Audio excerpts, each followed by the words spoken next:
Hi guys, it's Ratchet5. Today is the first video in a series of videos which I like to call my Spyro fan game progress. Basically in these videos I'll just be showing you the progress I'm making on this Spyro fan game I am making along with Nintendo Gen 64 and a whole lot of range of other people that are coming in on the project as well. In this video I'm just going to show you the foundations I've had. I haven't started working on the game at all yet.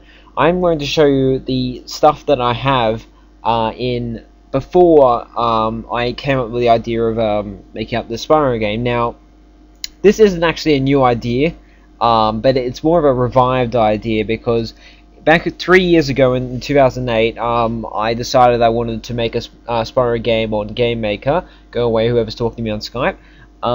And I posted a video on spyroforum.com. I'll give you the link to that not a video, a topic on spyroforum.com, and I'll give you a link to that topic just to see what was going on back then.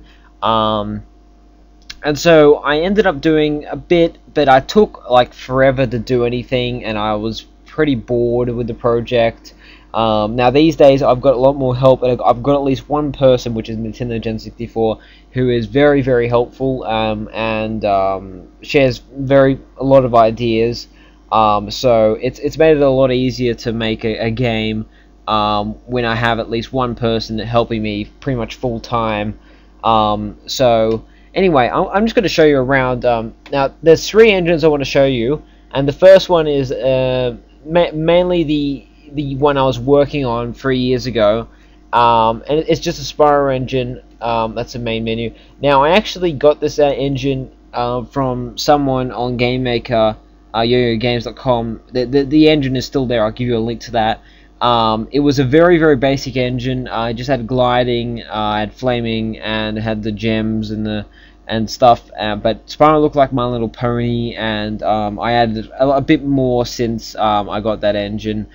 Things like I added hovering and charging and enemies and stuff like that. But okay, I'm just going to show you how this engine plays. It's a lot quicker to run than Crash Bandicoot Race Against Time because of the fact that it doesn't use as much, because it is such a smaller file. Hurry up, load. Okay, start. Alright, so here's what it is. Okay, now the Spyro sprite, that was actually made by someone called Rubber Rabbit 2. Well, a lot of people know about him.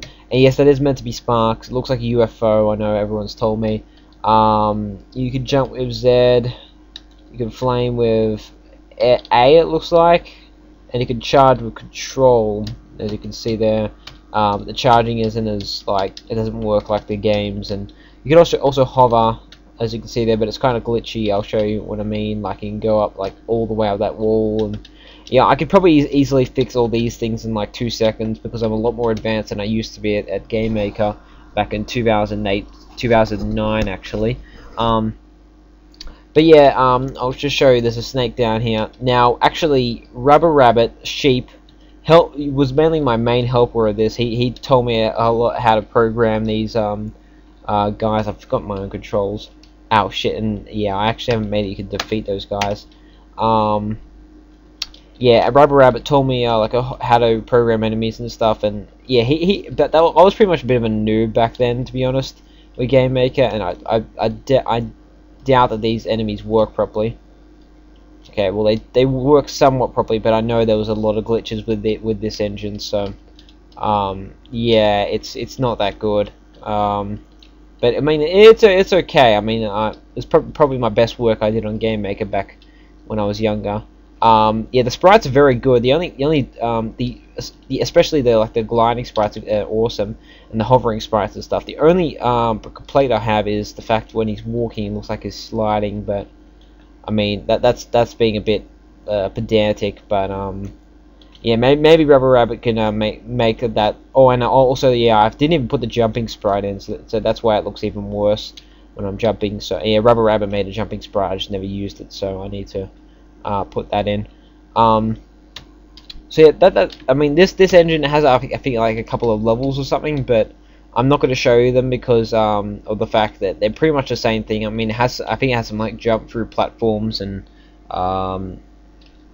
stuff like that, but it's basically the same. Anyway, let me see.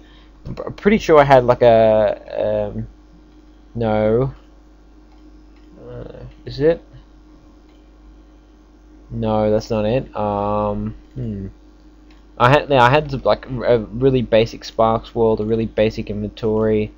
I had this big desert world. Oh, here it is. Yeah, this is it. This is a nice world that I made. I'll probably end up putting this in the Spyro game. I made this probably about I think 2 or 3 years ago. It's a nice world. I reckon.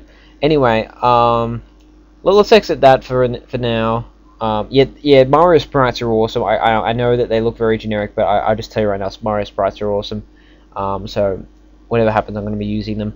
Anyway, I'm just going to close that engine because that engine isn't as good as the next engine I'm going to show you, which is the Dazzy the Dragon engine. Now, I actually took the Spyro engine back in 2009. I think this was late 2009. I took the Spyro engine and I started working on Dazzy the Dragon. And I actually made a bit more advancements on I actually made more advancements on this than I did on the actual original Spyro game. Like, you can save game, but I mean it's pretty stupid. But yeah, well, I mean the hovering is pretty much the same. There's less sprites, and obviously it's got Dazzy's face over it. So I'm not going to use these sprites, but and I think this is a lot better or something. Yeah, I think that this works a bit better than the other engine. It just feels a bit better, to be honest. And charging is still like on Spyro like an issue. Yeah, it's pretty cool. It's better ability than flaming, even though it arcs over the things. Anyway, yeah, and I like the you could talk to people and stuff. I mean, it's a much better engine than the other Spyro. It's just an improved engine, really. It's pretty much the same thing. The climbing, the way you climb in this is a bit. I think I improved the climbing a bit. But there's not much else. I think I just improved small glitches and stuff. And there's the lamp mini game, and I've got the cheese slices in and everything. But there isn't too much difference, to be honest, because I had these, the Zoe up here. I already had that programmed and stuff. But it does have some minor things fixed, and this just shows you that how good a level can look. I mean, the desert level is pretty much equal with this in terms of how the level looks, and I don't think I could display inventory, so that sucks. But this is still 2009, 2010 material. I haven't worked on this since something like October 2010, and even then that was just minor stuff. And yeah, October 2010 was like the month before I met Nintendo Gen 64, so I didn't get that was before I got any help from him too. So that's why this game there's basically nothing in this game. There's only like one level, and my skills have improved since then. And Nintendo Gen 64 has given me a lot better checkpoint system. Now that's Dazzy the Dragon for you. Last thing I want to show you is this new engine I made. This is un-Spyro related, but I want to show you it because this is pretty much on par with what I can do in Game Maker these days. Actually, I did actually rip some in the just in mind that it's just a way that I could go into a level. I did actually steal some things from other people, like steal some code from other people, but most of this is my doing, but I'll just show you what engine I can have. Now, as you can see in the Croc games, you press buttons and it activates moving platforms, and well, it's a moving platform. And the banana, that starts the time trial. The time trial is the last thing I worked on, so that's kind of glitchy. And that enemy there, yeah, it for some reason doesn't kill me automatically. For some reason, I don't know why, but it doesn't. And the time trial doesn't stop. Yeah, as I said, the time trial is still pretty glitchy. That's a checkpoint, by the way, so if I die, I'll show you. I go back there instead of at the start, and I could actually dash, which is pretty awesome, because I know someone called Sumo9085 really wanted the dash thing in the game. So yeah, you could dash. This is a life. This is a thing which gives me double jump, otherwise I couldn't have double jump. It's weird, if I just press this enough, it goes back to the normal. That's a falling platform, and that's a gobbo, but it doesn't even work properly, and doesn't have the right sprite or anything. Yeah, these slopes here are a bit glitchy, but most of the time they're good. and that wasn't my coding. The moving platforms and the slopes wasn't my coding, but everything else was. That's just like a text box thing that I didn't test very long. That's like a fireball, as you can see in the Croc games. And this just adds a time trial up here and it doesn't even show what time trial I must have taken it out, but it stops the timer anyway. So I got 1 minute 11:23. Anyway, so yeah, all I wanted to do was just show you what I've got in this. Oh yeah, this one you could stomp in this as well, so you can jump on here and stop and get the crystals. But I'll probably implement some of the things that I have in this into the Spyro engine, and just so I can combine things, I'm gonna start working on a Croc fan game too, and I'll be using this engine so I combine kind of the Spyro stuff and the Croc stuff, but only pretty much for this part, and maybe for like every couple of parts of my Spyro progress, because a Croc is still another project, and Spyro is the main deal, and Croc is a thing that I'm working on by myself, and maybe a bit of implementation from Nintendo Gen, and the Spyro one's more of the thing that we're sharing around the community, because there's a lot of people who want to work on it, and I've people on the forums, the Dark Spyro forums and stuff. I've actually mailed a couple of people about if they wanted to work on the Spyro fan game, and I've had a lot of success, and I've had a lot of failures too. Some people are going, "Meh, you don't seem very advanced on Game Maker," and then I showed them my Crash engine, and they don't reply for some reason. Well, my Crash engine, the Crash fan game.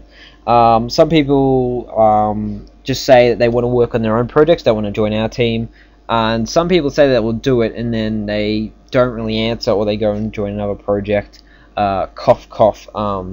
Max Gruber. But yeah, some people really want to make a 3D Spyro game. Now, if I could make a 3D Spyro game, I would be sure I would do it straight away. But the fact is, no matter how good you are, no matter how big your team is, it's still going to take a lot longer than if you make a 2D game. And a 2D game can sometimes be a lot better than a 3D game. If the 3D game is crap, then the 2D game is still a lot better. And I reckon I can make a great 2D game with the help of everyone out there. So anyway, that's the progress for today. In the next part, I'll be showing you what I've done so far, and I'll probably make it about a week or a week or two. This is probably a week or two thing until we finally release the game. I'd say this game would take about 3 months, maybe 4 months, 5 months maximum, because we're getting more people to work, and the Crash Bandicoot game actually only took about 3 months, if you include Nintendo Gen making the levels.